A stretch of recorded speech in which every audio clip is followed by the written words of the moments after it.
तुम लोग business studies पढ़ने बैठोगे एंड सबसे पहले ये फिगर आउट करोगे कौन सा चैप्टर उठाऊं सबसे पहले। मेरे साथ भी होता है तो मैं जानता हूं, जब मैं 20 डेज प्लेज अभी शूट चालू हो चुका है तभी शक्ल मेरी ऐसी हो रही है, तो मेरे को मालूम है कि कौन सा चैप्टर पहले उठाओ। सबसे बड़ी स्ट्रगल यही होती है। तो टर्म 2 के लिए जब मैं 20 डेज प्लेज करने बैठा, जब मैंने शुरू किया उसमें मेहनत करना, तो मुझे समझ में आया कि ये जो तुम्हारे 40 मार्क्स है ना बिजनेस स्टडीज के, सीबीएसई बड़ा क्लेवर गेम खेल रहा है। तुम्हारे पास कंज्यूमर प्रोटेक्शन एक पार्ट अलग हो गया, तुम्हारे पास दूसरा पार्ट हो गया फाइनेंशियल मैनेजमेंट का, तुम्हारे पास तीसरा पार्ट हो गया फाइनेंशियल मार्केट का, और तुम्हारे पास चौथा पार्ट हो गया वो स्टाफिंग डायरेक्टिंग कंट्रोलिंग वाला। नाउ मैं ये क्यों बोल रहा हूं जरा ध्यान देना। मैंने ऐसे क्यों 10-10 मार्क में अलग अलग बांटा। देखो कोई स्पेसिफिक वेटेज तो है नहीं कि तुम्हें मैं स्पेसिफिक वेटेज बता दूं कि पर चैप्टर क्या वेटेज है, लेकिन एक स्ट्रैटेजी होती है पेपर बनाने की। यार मैं भी 10-12 साल से सीबीएसई के एग्जाम्स में हूं, मैंने देखा है पेपर बनते हुए। मेरे गेस्ट पेपर इतने फेमस होते हैं, उसमें से 70-80% कंटेंट वैसा का वैसे ही छप के आता है। कोई तो रीजन होगा, क्योंकि मैं 1 महीने पहले से स्क्रूटनी करता हूं। मैं करने बैठा, मेरे को पिक्चर इतनी क्लियर हो गई कि अगर तुम्हें most important topics of business studies पढ़ना है, भाई पता नहीं तुमने किया या नहीं किया, ये 4 तरीके हैं। अगर तुमने इन 4 पार्ट में खुद की स्टडी को डिवाइड कर लिया, तुम्हारे मार्क्स वैसे ही पक्के हैं। सोच के देखो ना, ये एक एक अलग अलग तरीके के टॉपिक्स हैं। तो पहली चीज तो जब भी तुम बिजनेस स्टडीज पढ़ने बैठे हो, तुम्हें इन 4 तरीके से अपने पूरी स्टडी को डिवाइड करना है। नाउ मुझे मालूम है तुम्हारे लिए सबसे बड़ा प्रॉब्लम आने वाला है फाइनेंशियल मैनेजमेंट में। Now it's okay to be confident about a chapter, but financial management के साथ दिक्कत क्या है कि थोड़ा सा इलैबोरेटेड है, थोड़ा सा डिटेल्ड है, और सीबीएसई भी चाहता है कि कुछ ही बच्चे 95% के ऊपर जाएं और बाकी सारे बच्चे 95% के आसपास ही आए। लाइक उन्हें भी तो छांटना है ना रिजल्ट, थोड़ा बहुत तो टफ होना चाहिए कि ऐसा तो है नहीं कि सारे के सारे बच्चे ले आए। तो सीबीएसई डिफरेंशिएट करने के लिए क्या, इंटरनल बात बता रहा हूं, बहुत ही इंटरनल बात है ना। सीबीएसई डिफरेंशिएट करने के लिए कौन से चैप्टर पे हैमर करेगा, फाइनेंशियल मैनेजमेंट पे। तो भाई ने क्या किया, डिस्क्रिप्शन में तुम्हारे लिए पूरी पीडीएफ फ्री ऑफ कॉस्ट डाल दी। जो भाई 20 डेज प्लेज के लिए नोट्स बना रहा था, वो तुम्हारे लिए नीचे अवेलेबल है डिस्क्रिप्शन में। जाओ डाउनलोड करो, तुम्हारे पास पूरे प्रॉपर नोट्स हो जाएंगे। कोई प्रिंटेड नोट्स नहीं है, लेकिन डिटेल्ड नोट्स हैं जो कि पूछा जा सकता है। उसके अलावा मैंने फ्री कोर्स बना के रखा हुआ है, तुम सभी को पता है, मैं पिछले 1 महीने से चिल्ला रहा हूं। मैंने कंज्यूमर प्रोटेक्शन हटा के वहां पे फ्री में फाइनेंशियल मैनेजमेंट डाल दिया है। तुम चाहो तो अपना पूरा चैप्टर वहां से कंप्लीट कर सकते हो। प्लस वहां पे 8 अकाउंट्स के बेसिक वीडियोस हैं। जिसको नहीं पता, वो तुम्हें फाइनेंशियल मैनेजमेंट, वो जो 8 बेसिक के वीडियोस हैं, वो फाइनेंशियल मैनेजमेंट में तुम्हें हेल्प करेंगे। अगर किसी को अकाउंट्स बिल्कुल नहीं आती, जीरो है, वहां से पकड़ लो, तुम्हारा पूरा फाइनेंशियल मैनेजमेंट चैप्टर हो जाएगा। आगे बताऊंगा क्यों, क्योंकि जब टॉपिक्स बताना चालू करूंगा तुम्हारे दिमाग खुल जाएंगे कि हाँ मैं कॉन्फिडेंट तो था, लेकिन शायद, देखो अच्छी बात है कॉन्फिडेंट होना, लेकिन दिक्कत क्या है, वो 1-2 मार्क भी अगर तुम लूज कर रहे हो ना, मेरे को उस चीज की टेंशन है यार। क्योंकि मेरे को लगता है कि अगर तुम्हें फाइनेंशियल मैनेजमेंट पूरा आता है तो पूरे मार्क्स आने चाहिए, फिर वो 1-2 मार्क्स भी तुम क्यों ही लूज करो यार, पूरा स्कोर करो। तो पहली चीज, पीडीएफ तुम्हारे पास डिस्क्रिप्शन में है। दूसरा, अगर वीडियो चाहिए तो तुम्हारे पास वीडियो सीबी ऐप पे फ्री ऑफ कॉस्ट अवेलेबल है, वहां से पढ़ लो। तीसरा स्ट्रैटेजी तो मैं बता ही रहा हूं। तो आखिर फाइनेंशियल मैनेजमेंट को कैसे अप्रोच करो, अगर चलो तुम्हें मेरा वीडियो नहीं देखना, मान लेते तुम नहीं देखना चाहते, तुम्हें खुद से तैयारी करनी है। सो मेक श्योर तुम्हें फाइनेंसिंग डिसीजन और डिविडेंड डिसीजन वाला चैप्टर बहुत अच्छे से आता है। चैप्टर बोला टॉपिक बहुत अच्छे से आता है। ये दोनों को तुम्हें बहुत स्ट्रांगली करना पड़ेगा। लाइक चलो मान लेते हैं फाइनेंसिंग डिसीजन तुम कहीं ना कहीं 95% तक तैयार कर रहे हो, बट डिविडेंड डिसीजन को 100% रखना। मैं आज बोल रहा हूं, तुम लोग उस दिन मेरे को बोलोगे बाबा जी थैंक यू, आपने 1 महीने पहले बता दिया था जब पेपर आएगा। मैं अभी से वॉर्न कर रहा हूं, मैं 10 साल के पेपर करके बैठा हूं, जो तुम करते हो मैं वो करके बैठा हूं। मैं सारे पब्लिशर्स की बुक देख के बैठा हुआ हूं, मैं पैटर्न स्टडी करके बैठा हूं। मेरा 20 डेज प्लेज तब बनता है, एवं ही नहीं बना देता, तभी ये शक्ल हो जाती है जो तुम मेरी देख रहे हो, ऐसी बुरी हालत हो जाती है। तो जब भी मैं कहता हूं कि कोई चीज आने वाली गारंटेड है, भाई उसको मान लो कि वो आएगी। यानी डिविडेंड डिसीजन पे एक क्वेश्चन तो 100% आना है। मेरे को जहां तक एक्सपेक्टेशन है 5 मार्क का भी आ सकता है। तो अपने हिसाब से तुम डिसाइड कर लो तुम्हें कितना पढ़ना है। Next comes is financial planning, know the concepts. मैंने यहां पे स्पेशली लिख रखा है। भाई इतना मजा आता है ना जब तुम 20 डेज प्लेज शूट कर रहे हो एंड तुम्हें मालूम है कि यार ये पूछा जा सकता है, एंड तुम एक्साइटेड हो जाते हो अंदर से तुम लोगों को बताने के लिए। मेरे अंदर ये होता है क्योंकि मैं बड़े पैशन से तैयार करता हूं ये चीजें। हुआ यही, जब मैं फाइनेंशियल प्लानिंग देख रहा था मुझे समझ में आया भाई ये आना पक्का है, ऐसी चीजें आना पक्का है। फाइनेंशियल प्लानिंग जो भी है वो कॉन्सेप्ट लेके आएगा। क्या इसका क्वेश्चन आने वाला है? बिल्कुल भी नहीं। Don't expect any question from financial planning, आएगा ही नहीं। सोचो ही मत।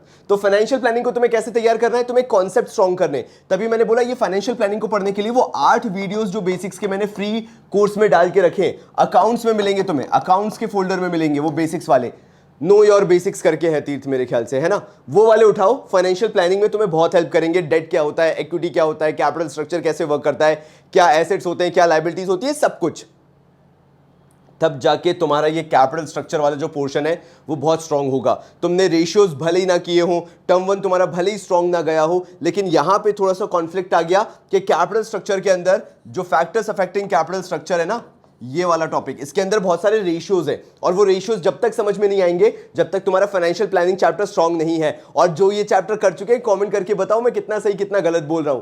तो फाइनेंशियल प्लानिंग के कॉन्सेप्ट्स पढ़ लो, कैपिटल स्ट्रक्चर, प्रैक्टिकल कॉन्सेप्ट्स, मतलब कुछ ना कुछ फॉर्मूला या कुछ ना कुछ क्वेश्चन टाइप का जरूर आएगा।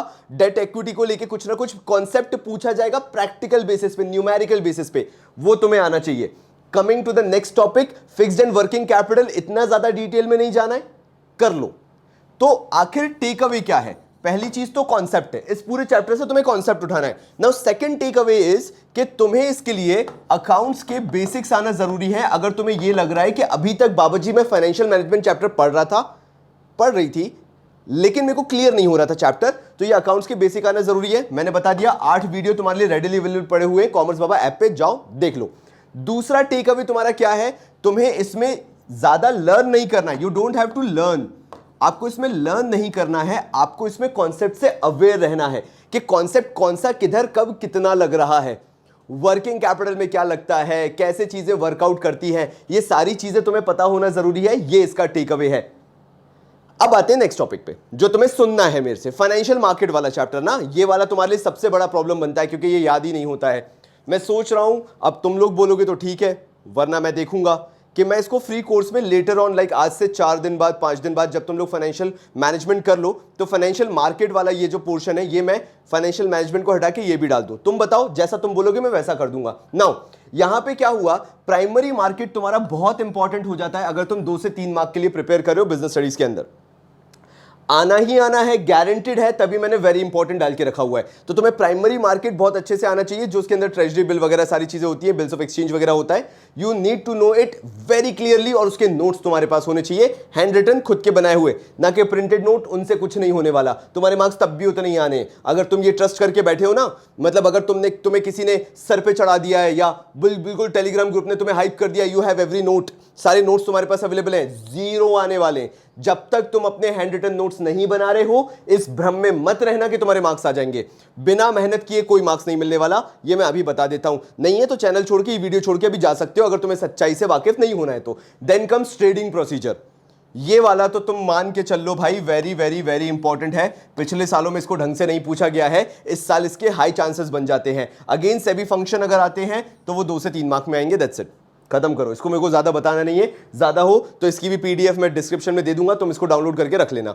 नाउ पहला पार्ट है क्योंकि ये, तो इसके अंदर लास्ट में तुम्हें बताना चाह रहा हूं कंज्यूमर प्रोटेक्शन।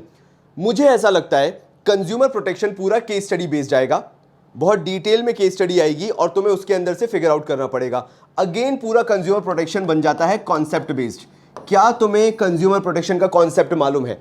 क्या तुम्हें हर एक राइट के बीच में डिफरेंस मालूम है? क्या तुम्हें हर एक ड्यूटी के बीच में डिफरेंस मालूम है? अगर हाँ, राइट टू सीक रिड्रेसल हो गया, और भी बहुत सारी चीजें हो गई, मैं अभी उसमें इतना डिटेल में नहीं जाना चाह रहा वरना तुम यहीं से कंफ्यूज हो जाओगे।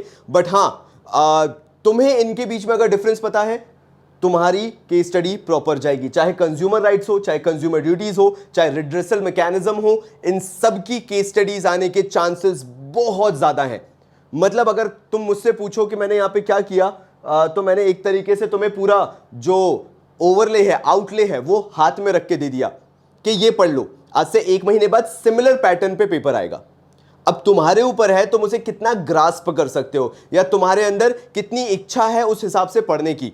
बिकॉज अगर अभी तुमने प्रॉपर तैयारी नहीं की, मैं तुम्हें गारंटी दे रहा हूं कि कहीं ना कहीं पे तुम वही, मेरे को डर पता है किसका है, ये देखो, मेरे को डर है तुम्हारे वो 4 to 8 मार्क्स लूज करने का।